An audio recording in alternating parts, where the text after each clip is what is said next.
ನಮಾಮಿ ಧನ್ವಂತರಿಮಾದಿದೇವಂ ಸುರಾಸುರೈರ್ವಂದಿತಪಾದಪದ್ಮಂ ಲೋಕೇ ಜರಾರುಗ್ಭಯಮೃತ್ಯುನಾಶಂ ದಾತಾರಮೀಶಂ ವಿವಿಧೌಷಧೀನಾಂ.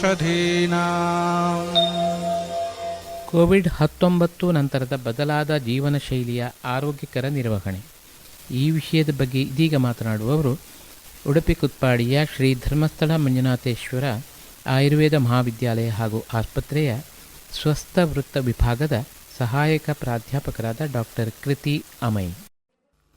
ಎಲ್ಲರಿಗೂ ನಮಸ್ಕಾರ. ಕೊರೋನಾ ಎಂಬ ಅತಿ ಸೂಕ್ಷ್ಮವಾದ ವೈರಾಣು ನಮ್ಮೆಲ್ಲರ ಜೀವನದಲ್ಲಿ ಅನೇಕ ಬದಲಾವಣೆಗಳನ್ನು ತಂದಿದೆ. ಕಳೆದ 7-8 ತಿಂಗಳುಗಳಿಂದ ಸಮಾಜದ ಬಹುತೇಕರು ತಮ್ಮ ಜೀವನ ಶೈಲಿಯಲ್ಲಿ ಬದಲಾವಣೆಯನ್ನು ತಂದುಕೊಂಡಿದ್ದಾರೆ. ಲಾಕ್ಡೌನ್ ನಂತರ ಕೆಲವು ಇಚ್ಛಾಪೂರ್ವಕ ಸಕಾರಾತ್ಮಕ ಬದಲಾವಣೆಗಳಾಗಿದ್ದರೆ, ಇನ್ನು ಕೆಲವು ಸಾಂದರ್ಭಿಕ ಹಾಗೂ ಅನಿವಾರ್ಯ ವ್ಯತ್ಯಾಸಗಳು. ಅನೇಕ ಕುಟುಂಬಗಳು ಆರೋಗ್ಯಕರ ಜೀವನ ಶೈಲಿಯನ್ನು ರೂಪಿಸಿಕೊಂಡಿದ್ದಾರೆ.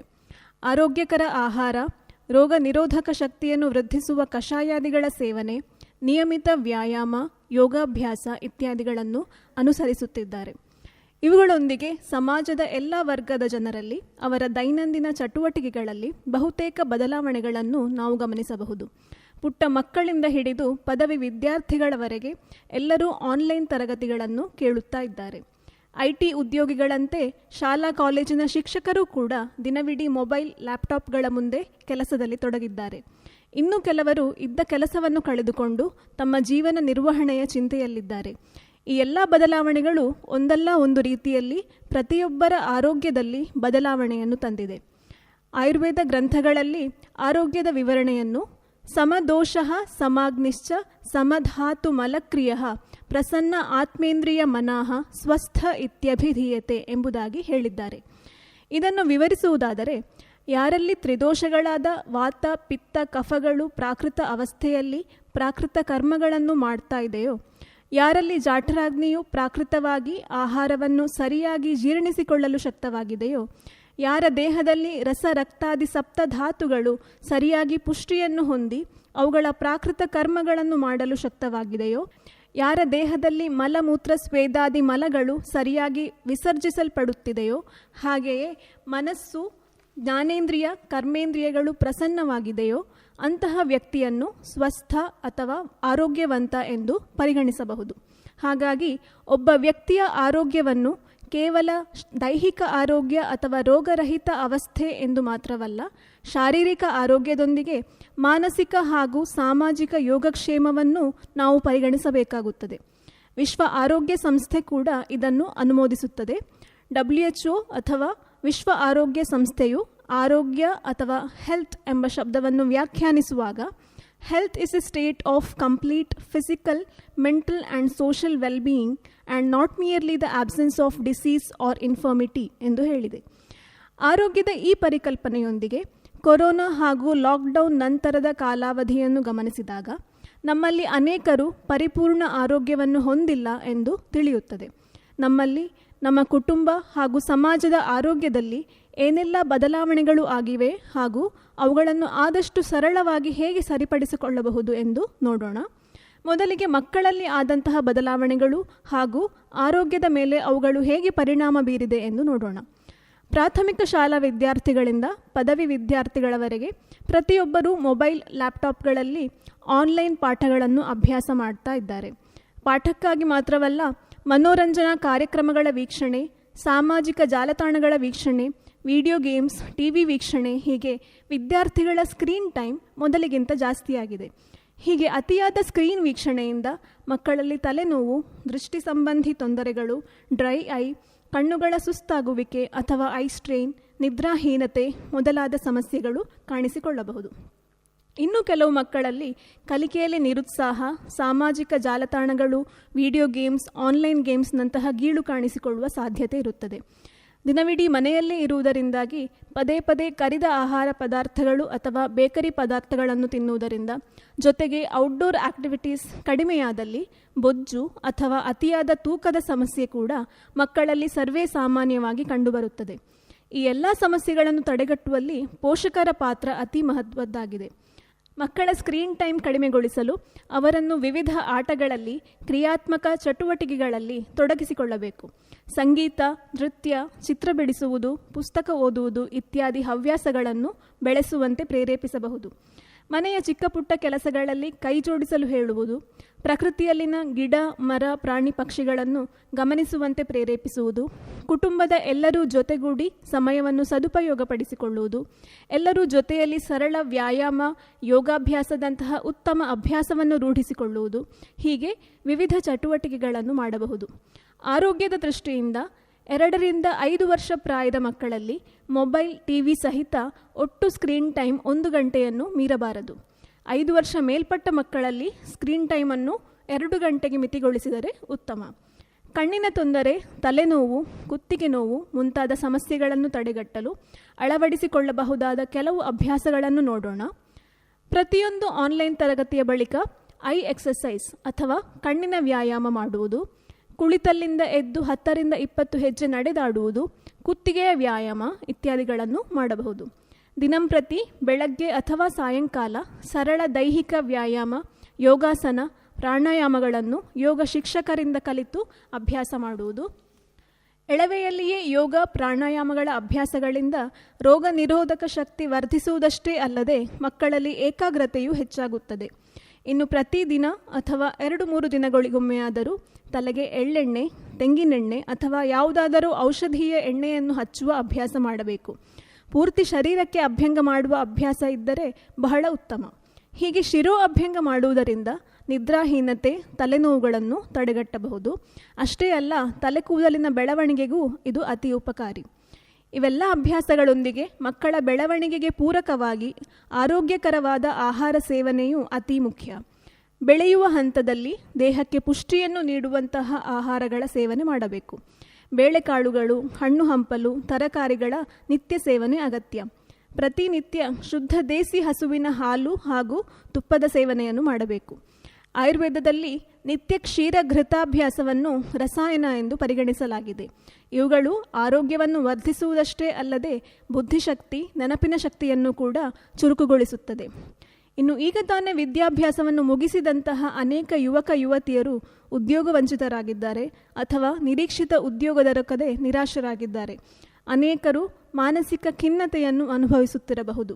ಹಾಗಿದ್ದಾಗ ಅವರ ಪಾಲಕರು, ಸ್ನೇಹಿತರು ಅವರ ಮನೋಸ್ಥಿತಿಯನ್ನು ತಿಳಿದುಕೊಂಡು ಅವರ ಮನೋಬಲವನ್ನು, ಆತ್ಮವಿಶ್ವಾಸವನ್ನು ದೃಢಗೊಳಿಸುವಂತೆ ಸಹಾಯ ಮಾಡುವುದು ಅಗತ್ಯ. ಈ ಸಮಯವನ್ನು ವ್ಯರ್ಥಗೊಳಿಸದೆ ಬೇರೆ ಕೌಶಲ್ಯವನ್ನು ಪಡೆಯುವ ಪ್ರಯತ್ನ, ಇತರ ಆನ್ಲೈನ್ ಕೋರ್ಸ್ಗಳಿಂದ ಜ್ಞಾನಾರ್ಜನೆ ಅಥವಾ ಸ್ಪರ್ಧಾತ್ಮಕ ಪರೀಕ್ಷೆಗಳ ತಯಾರಿ ನಡೆಸುವುದು, ಹೀಗೆ ಸಮಯದ ಸದುಪಯೋಗಪಡಿಸಿಕೊಳ್ಳಬಹುದು. ಖಿನ್ನತೆಯನ್ನು ಎದುರಿಸಲು ಯೋಗಾಭ್ಯಾಸ, ಪ್ರಾಣಾಯಾಮ, ಧ್ಯಾನ ಇವುಗಳು ತುಂಬ ಉಪಯುಕ್ತವಾಗುತ್ತದೆ. ಇದಲ್ಲದೆ ಪರಿಸರ ವೀಕ್ಷಣೆ, ಗಾರ್ಡನಿಂಗ್, ಕೃಷಿ ಕಾರ್ಯಗಳು ಮುಂತಾದ ದೈಹಿಕ ಚಟುವಟಿಕೆಗಳಲ್ಲಿ ನಿರತವಾಗಿದ್ದರೆ ಖಿನ್ನತೆಯು ಕಡಿಮೆಯಾಗುವುದು. ಅತಿಯಾದ ಖಿನ್ನತೆ ಇದ್ದಲ್ಲಿ ಅದನ್ನು ನಿರ್ಲಕ್ಷಿಸದೆ ಮನೋವೈದ್ಯರ ಸಲಹೆ ಪಡೆಯುವುದು ಸೂಕ್ತ. ಇನ್ನು ಆನ್ಲೈನ್ ಕೆಲಸ, ವರ್ಕ್ ಫ್ರಮ್ ಹೋಮ್ನಂತಹ ವೃತ್ತಿಯಲ್ಲಿ ತೊಡಗಿಸಿಕೊಂಡವರು ಸಾಮಾನ್ಯವಾಗಿ ಅನುಭವಿಸುವಂತಹ ತೊಂದರೆಗಳೆಂದರೆ ಕುತ್ತಿಗೆ ಹಾಗೂ ಬೆನ್ನು ನೋವು, ಕಣ್ಣುಗಳ ಸುಸ್ತಾಗುವಿಕೆ, ತಲೆನೋವು, ನಿದ್ರಾಹೀನತೆ ಇತ್ಯಾದಿ. ಈ ಎಲ್ಲ ತೊಂದರೆಗಳಿಗೆ ಬಹುಮುಖ್ಯ ಕಾರಣವೆಂದರೆ ಅಸಮರ್ಪಕ ಭಂಗಿ ಹಾಗೂ ವಿರಾಮರಹಿತ ಕೆಲಸ. ಅಸಮರ್ಪಕ ವಿರಾಮ ಅಂತ ಹೇಳಿದರೂ ತಪ್ಪಿಲ್ಲ. ಶರೀರದ ಅವಶ್ಯಕತೆಗೆ ತಕ್ಕಂತೆ ವಿರಾಮ, ವಿಶ್ರಾಂತಿ ದೊರಕದೇ ಇದ್ದಾಗ ಇಂತಹ ಆರೋಗ್ಯ ಸಮಸ್ಯೆಗಳು ಎದುರಾಗುತ್ತದೆ. ಹಾಗಾದರೆ ಈ ತೊಂದರೆಗಳನ್ನು ಹೇಗೆ ತಡೆಗಟ್ಟಬಹುದು ಎಂದು ವಿಚಾರ ಮಾಡೋಣ. ಪ್ರಮುಖವಾಗಿ ಅಳವಡಿಸಿಕೊಳ್ಳಬೇಕಾದ ವಿಷಯ ಪೋಸ್ಚರ್ ಕರೆಕ್ಷನ್ ಅಥವಾ ಸಮರ್ಪಕ ಭಂಗಿಯಲ್ಲಿ ಕುಳಿತುಕೊಳ್ಳುವುದು. ಮೊದಲಿಗೆ ನಾವು ಕುಳಿತುಕೊಳ್ಳುವ ಕುರ್ಚಿ ಹಾಗೂ ಟೇಬಲ್ ಹೇಗಿರಬೇಕೆಂದು ನೋಡುವ. ಯಾವಾಗಲೂ ಮೊಣಕಾಲೆತ್ತರದ ಕುರ್ಚಿಯಲ್ಲಿ ಕುಳಿತುಕೊಳ್ಳಬೇಕು. ಸೊಂಟ, ಬೆನ್ನು, ಕೈಗಳಿಗೆ ಸಪೋರ್ಟ್ ಸಿಗುವಂತಹ, ನೇರವಾಗಿ ಕುಳಿತುಕೊಳ್ಳಲು ಅನುಕೂಲವಾಗುವಂತಹ ಕುರ್ಚಿಯನ್ನು ಆಯ್ದುಕೊಳ್ಳಬೇಕು. ಲ್ಯಾಪ್ಟಾಪ್ ಅಥವಾ ಕಂಪ್ಯೂಟರ್ ಇಡಲು ಸಮರ್ಪಕ ಎತ್ತರದ ಟೇಬಲ್ ಇರಬೇಕು. ಮೊಣಕೈಯನ್ನು ಕುರ್ಚಿಯ ಮೇಲಿರಿಸಿ ಸಾಧಾರಣ 90 ಡಿಗ್ರಿ ಕೋನದಲ್ಲಿ ಕೈಯನ್ನು ಇರಿಸಿಕೊಂಡು ಕೀಬೋರ್ಡ್ ಉಪಯೋಗಿಸುವಂತೆ ಟೇಬಲ್ನ ಎತ್ತರ ಇರಬೇಕು. ಇನ್ನು ಕಣ್ಣು ಹಾಗೂ ಸ್ಕ್ರೀನ್ ಮಧ್ಯೆ ಕನಿಷ್ಠ 1 ರಿಂದ 1.5 ಫೀಟ್ ಅಂತರವಿರಬೇಕು. ಪ್ರತಿ 45 ನಿಮಿಷಗಳಿಗೊಮ್ಮೆ ಸಾಧ್ಯವಾಗದಿದ್ದರೆ ಗಂಟೆಗೊಮ್ಮೆಯಾದರೂ 5ರಿಂದ 10 ನಿಮಿಷದ ವಿರಾಮ ತೆಗೆದುಕೊಳ್ಳಬೇಕು. ಈ ಸಮಯದಲ್ಲಿ ಕುಳಿತಲ್ಲಿಂದ ಎದ್ದು ನಡೆದಾಡುವುದು, ದೇಹವನ್ನು ಸ್ಟ್ರೆಚ್ ಮಾಡುವುದು, ಕಣ್ಣುಗಳ ವ್ಯಾಯಾಮ ಇತ್ಯಾದಿಗಳನ್ನು ಮಾಡಿದರೆ ಉತ್ತಮ. ಕಣ್ಣುಗಳ ವಿಶ್ರಾಂತಿಗಾಗಿ ಪಾಮಿಂಗ್ ಎಕ್ಸಸೈಸ್ ಮಾಡಬಹುದು. 2 ಅಂಗೈಗಳನ್ನು ಉಜ್ಜಿಕೊಂಡು ಉತ್ಪತ್ತಿಯಾಗುವ ಶಾಖವನ್ನು ಮುಚ್ಚಿದ ಕಣ್ಣುಗಳ ಮೇಲೆ ಸ್ಪರ್ಶಿಸುವುದು. ಇದರಿಂದ ಕಣ್ಣುಗಳ ಸುಸ್ತು ನಿವಾರಣೆಯಾಗುತ್ತದೆ. ಇದರೊಂದಿಗೆ 20-20-20 ರೂಲ್ ಅಥವಾ 20-20-20 ರೂಲನ್ನು ಅಭ್ಯಾಸ ಮಾಡಿದರೆ ಕಣ್ಣು ಸುಸ್ತಾಗುವಿಕೆ ಅಥವಾ ಐ ಸ್ಟ್ರೇನ್ನಂತಹ ಸಮಸ್ಯೆಗಳನ್ನು ತಡೆಗಟ್ಟಬಹುದು. ಈ ನಿಯಮದ ಪ್ರಕಾರ ಸ್ಕ್ರೀನ್ ನೋಡುತ್ತಿರುವ ಪ್ರತಿ 20 ನಿಮಿಷಗಳಿಗೊಮ್ಮೆ 20 ಫೀಟ್ ದೂರದಲ್ಲಿರುವ ಯಾವುದೇ ವಸ್ತು ಅಥವಾ ದೃಶ್ಯವನ್ನು 20 ಸೆಕೆಂಡುಗಳ ಕಾಲ ವೀಕ್ಷಿಸುವುದು. ಈ 20 ಫೀಟ್ ದೂರವನ್ನು ಅಳತೆ ಮಾಡುವುದು ಹೇಗೆ ಎಂದು ಯೋಚನೆ ಮಾಡಬೇಕಾಗಿಲ್ಲ. ಬದಲಿಗೆ ಕುಳಿತಲ್ಲಿಂದಲೇ ಕಿಟಕಿ ಅಥವಾ ಬಾಗಿಲಿನ ಹೊರಗೆ ದೂರದಲ್ಲಿ ಕಾಣಿಸುವ ಗಿಡ ಮರಗಳು ಅಥವಾ ಕಟ್ಟಡಗಳನ್ನು ನೋಡಬಹುದು. ಪ್ರತಿನಿತ್ಯ ವ್ಯಾಯಾಮ ಹಾಗೂ ಯೋಗಾಭ್ಯಾಸ ಮಾಡಿದಲ್ಲಿ ಕುತ್ತಿಗೆ, ಬೆನ್ನು ನೋವುಗಳನ್ನು ತಡೆಗಟ್ಟಬಹುದು. ಸಮಯಕ್ಕೆ ಸರಿಯಾಗಿ ಆದರೆ ಹಸಿವೆಯಾದಾಗಲಷ್ಟೇ ಆರೋಗ್ಯಪೂರ್ಣ ಆಹಾರದ ಸೇವನೆಯೂ ಅತಿ ಮುಖ್ಯ. ಮೊದಲು ಉಂಡ ಆಹಾರ ಜೀರ್ಣಿಸುವ ಮೊದಲೇ ಇನ್ನೊಮ್ಮೆ ಆಹಾರ ಸೇವನೆ ಮಾಡಿದರೆ ಅಜೀರ್ಣವಾಗುತ್ತದೆ. ಹಾಗೆಯೇ ಅತಿಯಾದ ಹಸಿವೆಯಾದಾಗ ಆಹಾರ ಸೇವಿಸದೇ ಇದ್ದರೂ ಆರೋಗ್ಯದಲ್ಲಿ ಏರುಪೇರಾಗುತ್ತದೆ. ಮನಸ್ಸು ಉಲ್ಲಸಿತವಾಗಿ ನಮ್ಮ ಕೆಲಸಗಳಲ್ಲಿ ತೊಡಗಿಸಿಕೊಳ್ಳಲು ಕೂಡ ಸಂತೃಪ್ತಿಕರ ಆಹಾರ ಮುಖ್ಯ ಪಾತ್ರವನ್ನು ವಹಿಸುತ್ತದೆ. ದಿನನಿತ್ಯ ಅಥವಾ ವಾರಕ್ಕೆ 1-2 ಬಾರಿ ಎಳ್ಳೆಣ್ಣೆ ಅಥವಾ ತೆಂಗಿನೆಣ್ಣೆಯಿಂದ ಅಭ್ಯಂಗ ಮಾಡುವುದು ಆಗಲೇ ಹೇಳಿದಂತೆ ಉತ್ತಮ ಅಭ್ಯಾಸ. ಶಿರೋ ಅಭ್ಯಂಗ ಮಾಡಿದಲ್ಲಿ ತಲೆನೋವು ಮಾತ್ರವಲ್ಲ, ಮಧ್ಯವಯಸ್ಕರಲ್ಲಿ ಕಾಣಿಸಿಕೊಳ್ಳುವಂತಹ ಕೂದಲು ಉದುರುವಿಕೆ, ಕೂದಲು ನೆರೆಯುವುದನ್ನು ಕೂಡ ತಡೆಗಟ್ಟಬಹುದು. ಅತಿಯಾದ ನಿದ್ರಾಹೀನತೆ ಇದ್ದರೆ ಪಾದಗಳಿಗೆ ತೈಲಾಭ್ಯಂಗ ಮಾಡುವುದು ಬಹಳ ಉಪಯುಕ್ತ. ಪಾದಾಭ್ಯಂಗದಿಂದ ಇನ್ನೂ ಅನೇಕ ಪ್ರಯೋಜನಗಳನ್ನು ಪಡೆಯಬಹುದು. ಪಾದ ಒಡೆಯುವುದು, ಪಾದಗಳ ಸುಸ್ತು, ನಮ್ನೆಸ್ನಂತಹ ತೊಂದರೆಗಳು, ಗೃಧ್ರಸಿ ಅಥವಾ ಸಯಾಟಿಕಾದಂತಹ ನೋವುಗಳು ಶಮನವಾಗಿ ಪಾದಗಳ ಬಲ ವೃದ್ಧಿಯಾಗುವುದು. ಇವೆಲ್ಲದರೊಂದಿಗೆ ತಮ್ಮ ಹಾಗೂ ಕುಟುಂಬದವರ ಆರೋಗ್ಯದ ಕಡೆಗೂ ಗಮನ ನೀಡುವುದು ಇಂದಿನ ಕಾಲದಲ್ಲಿ ಅತಿ ಮುಖ್ಯ. ಇನ್ನೇನು ಚಳಿಗಾಲ ಶುರುವಾಗ್ತಾ ಇದೆ. ಈ ಕಾಲದಲ್ಲಿ ಶೀತ, ನೆಗಡಿ, ಕೆಮ್ಮುಗಳು ಸಾಮಾನ್ಯವಾಗಿ ಕಾಣಿಸಿಕೊಳ್ಳುತ್ತದೆ. ಅಂತಹ ತೊಂದರೆಗಳಿದ್ದಲ್ಲಿ ಅವು ಸಾಮಾನ್ಯ ತೊಂದರೆ ಎಂದು ನಿರ್ಲಕ್ಷಿಸದೆ ವೈದ್ಯರ ಸಲಹೆ ಹಾಗೂ ಸಮರ್ಪಕ ಔಷಧಗಳನ್ನು ಪಡೆಯುವುದು ಅತಿ ಮುಖ್ಯ. ಯಾಕೆಂದರೆ ಕೋವಿಡ್-19 ರೋಗವೂ ಕೂಡ ಇವೇ ಲಕ್ಷಣಗಳನ್ನು ಹೊಂದಿದೆ.